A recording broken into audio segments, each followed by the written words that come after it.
91% cost overruns, a $2.3 billion price tag.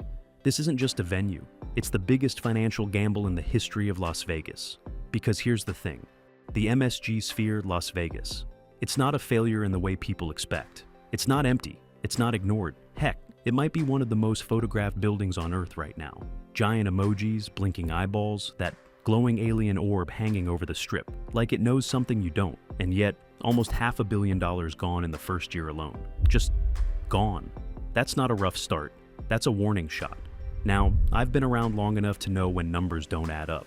And these numbers, they don't just not add up. They argue with each other. You've got revenue coming in, sure, tickets, sponsorships, that massive exosphere plastered with ads big enough to be seen from space. But it's not enough, not even close. Even when shows sell out, and they do, it barely breaks even after you pay the artists, the production teams, and keep the lights on. And those lights, well, we'll get to that. No casino, no hotel, none of the usual Vegas tricks to keep people spending after the show's over. It's like building a 5-star restaurant and forgetting to sell drinks. Doesn't quite work. And investors, they noticed. Stock went up briefly, then slid back down once reality tapped them on the shoulder. Even MSG Networks has floated the word nobody likes to say out loud. Bankruptcy. Not exactly confidence-inspiring. But let's rewind a bit because the story really starts before the doors even opened. This thing was supposed to launch in 2021. Then the world hit pause. Pandemic, supply chains, delays, all that mess. And the budget? It didn't just creep up. It ballooned, swelled, spiraled. Final price tag, $2.3 billion, more than Allegiant Stadium. Let that sink in. Most expensive entertainment venue ever built, ever. And you'd think at that price it would print money, but no. It prints bills.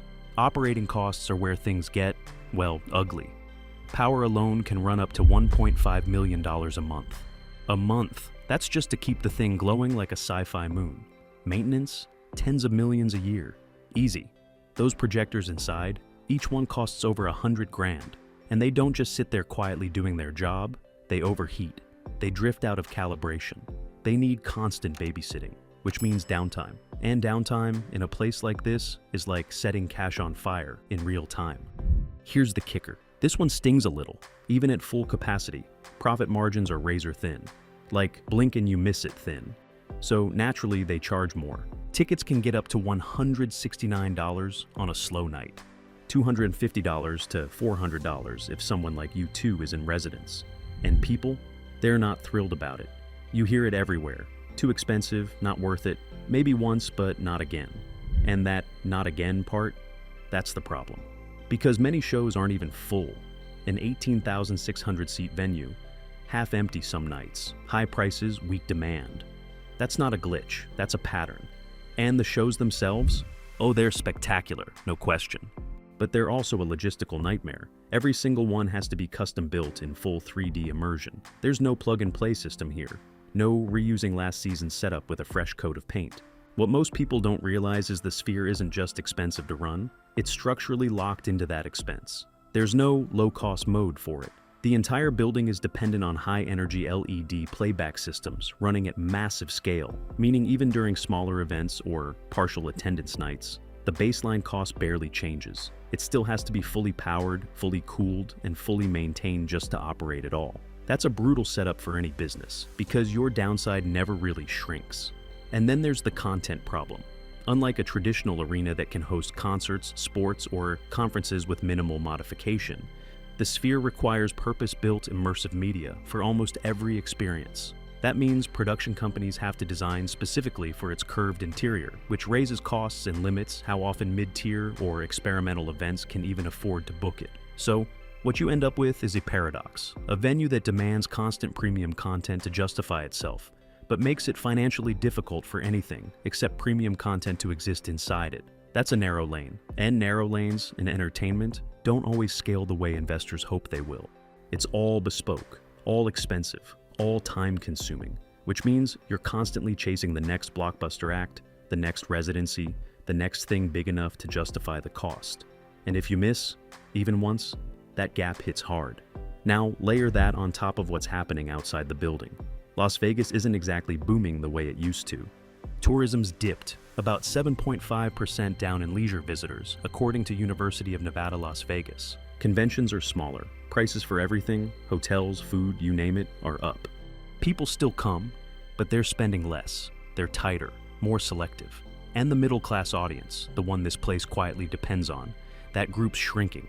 Or at least, they're not dropping $300 on a ticket without thinking twice.